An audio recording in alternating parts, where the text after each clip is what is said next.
Bueno, retomamos un poquito. En lo que tiene que ver con el insight, podemos decir que en el aprendizaje, cuando logramos hacer manifiesto aquello que está latente, cuando logramos poder tener ese momento en el que descubrimos una verdad, lo podemos llamar insight. Insight es eso, ¿no? Es el darse cuenta, el poder ver que hubo algo que por ahí no estaba viendo y que de repente se hizo la luz y ahí lo estoy viendo. Bueno, a través de esto podemos empezar a lograr otros aprendizajes, ¿sí? Entonces, Pichón va a utilizar el grupo operativo como herramienta o como instrumento del cambio, ¿no? Bueno, acá yo les voy a ir diciendo algunas cosas que tienen que ver con el grupo operativo. En el grupo operativo se trabaja y se visualiza la teoría. Se visualizan los obstáculos que van apareciendo en uno o en los demás, o en uno y en los demás. Y es una herramienta de abordaje que nos sirve a nosotros como coordinadores para abordar ese grupo, para que ese grupo pueda, y nosotros también, enseñar y aprender. El aprendizaje, como ya dijimos anteriormente, va a ser espiralado, no va a ser un aprendizaje lineal, siempre va a ser espiralado dialécticamente, es decir, parece que hay avances y retrocesos. Termina con la estereotipia. La idea del aprendizaje es justamente ese, ¿no? Terminar con la estereotipia, dejar de repetir conductas, dejar de repetir patrones. ¿Y qué utiliza? ¿Cuál es la forma en la que un coordinador se va comunicando y que va ayudando a ese grupo a trabajarse? La mayéutica de Sócrates, ¿no? Esto de ir haciendo preguntas y cuando el grupo pregunta, volver a hacer una pregunta, dejar la duda, instalar ahí la duda y el interrogante para que el grupo pueda irse trabajando, ¿no? Hay una diferencia entre lo que es vivencia y lo que es experiencia. La experiencia es lo que vamos adquiriendo a diario, la vivencia es aquello que nosotros por ahí recordamos de alguna cosa, ¿no? Pero la experiencia me deja aprendizaje, la experiencia va a ir mostrándome diferentes cosas, ¿no? A diario, y yo de esas cosas voy tomando un aprendizaje. Entonces, a partir de todo esto aparece un proceso que se llama proceso corrector. Cuando yo puedo ver que hubo algo que por ahí no lo estaba viendo, no, o estaba tapado, que había errores que yo venía cometiendo en los vínculos, en la comunicación, y empiezo a verlo, el verlo ya es el primer paso del proceso corrector, ¿no? Cuando yo corrijo esa situación y la transformo en otra. Dice, proceso corrector. Es el proceso mediante el cual se disminuye el monto de las ansiedades básicas a los efectos de que el individuo o el grupo puedan dejar de emplear defensas estereotipadas y comiencen a instrumentar técnicas más adecuadas en la tarea de preservación de lo bueno y control de lo malo y de la adaptación activa a la realidad. ¿Esto qué es? Es la tarea que tiene el grupo de trabajar aquellas cosas latentes que vienen apareciendo y cuando son capaces de verlas, poder trabajarlas y transformarlas, poder trabajar la situación actual, poder trabajar esto que me pasa hoy y transformarlo en otra cosa, ¿no? Trabajar el obstáculo. Ese es el proceso corrector. Cuando yo trabajo lo que tiene que ver con cosas que vienen pasando, pero yo no me doy cuenta, o sea, el grupo no se da cuenta y de repente se prende la lamparita y ahí lo vimos.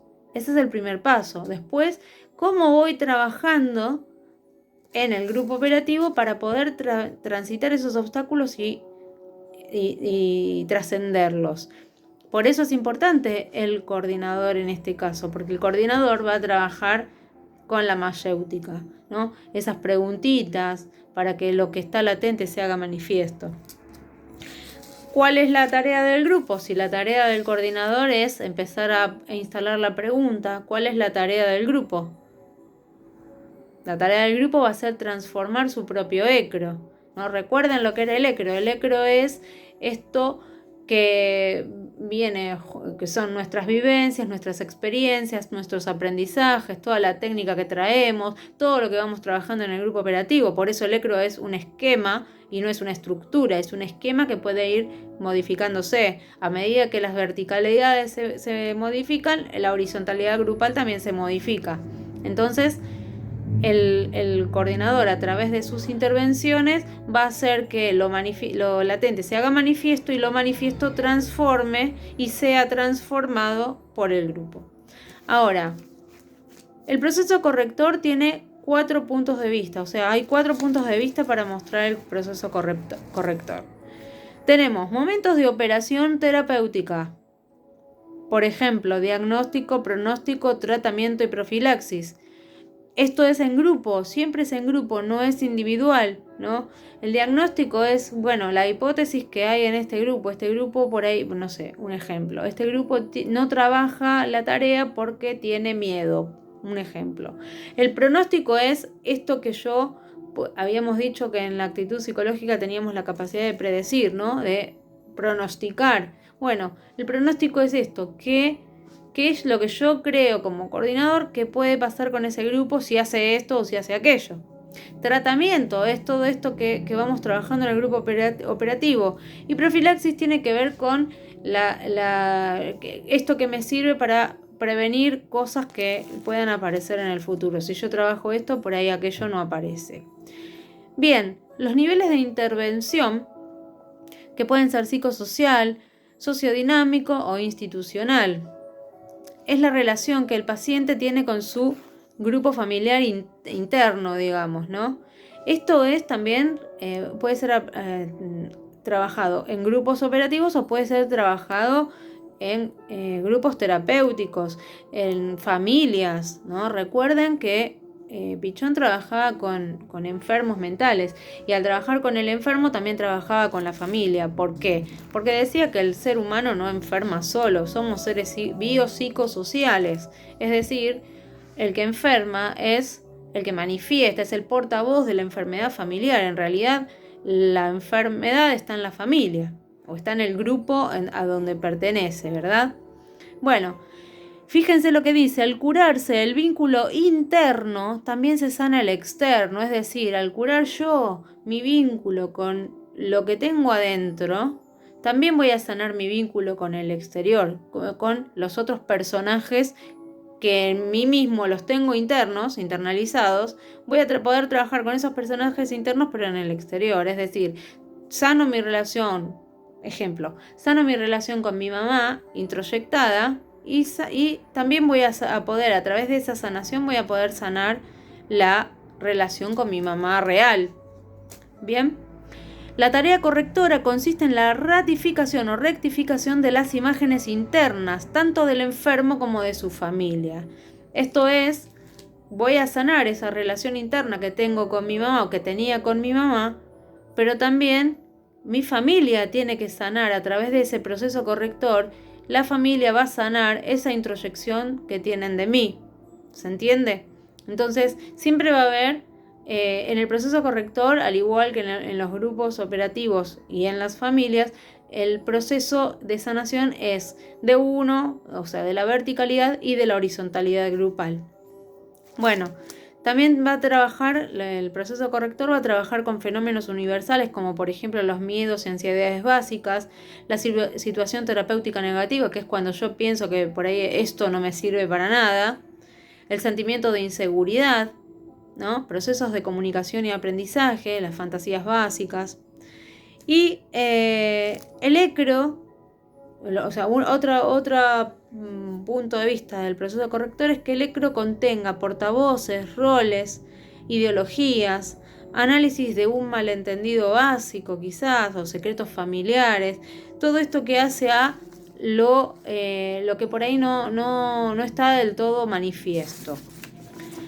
Bien, bueno, vamos a trabajar obviamente con la teoría del vínculo, con la adaptación activa a la realidad, que tiene que ver directamente con el aprendizaje. Y les voy a dejar para terminar una frasecita que dice: el sujeto es sano en la medida en que aprende del objeto y lo transforma. Esto es, para ir cerrando, nosotros en lo que hace a lo que es el proceso corrector, vamos a tomar de las situaciones que nosotros tenemos, vamos a tomar algo que nos va a despertar en alguna situación. Por ejemplo, no sé, el darse cuenta de algo que hasta ahora no veníamos viendo, eso nos va a llevar a hacer un insight. Y ese insight me va a llevar a elaborar este proceso corrector, el transformar aquello que de lo que estoy aprendiendo, transformo eso y me transformo a mí. Esto es como la relación sujeto-objeto, ¿no? Cómo me va a modificar y cómo yo voy a modificar a ese objeto que tengo que transformar para poder lograr un aprendizaje. Bueno, después vamos a hacer preguntas, así que anótense si necesitan hacer alguna pregunta. Después de los videitos vamos a responderlas. Bueno, les mando un abrazo, muchas gracias por estar ahí y nos vemos la próxima.